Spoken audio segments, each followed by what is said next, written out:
দালাল ছাড়া ১১৭০ টাকায় নামজারি করবেন যেভাবে। সম্পত্তির নামজারি করা খুবই গুরুত্বপূর্ণ। নামজারি ছাড়া সম্পত্তি কোথাও হস্তান্তর করতে পারবেন না, নিজের দাখিলা দিতে পারবেন না, ব্যাংক লোনও নিতে পারবেন না। অর্থাৎ প্রতিটি পদে পদে আপনাকে হয়রানি হতে হবে এবং নামজারি করা ছাড়া কোনো কিছুই সম্ভব না।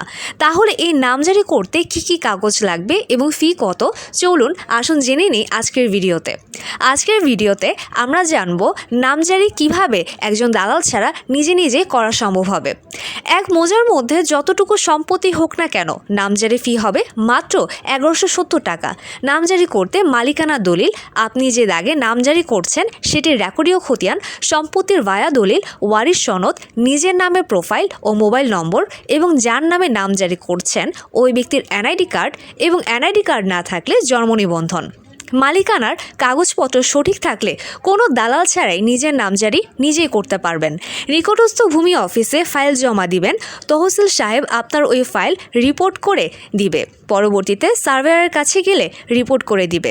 একটি শুনানি ডেট দিবে, ওই শুনানি ডেটে যে অ্যাসিলেন্টের মহোদয়ের কাছে গেলে আপনার নামজারি হয়ে যাবে।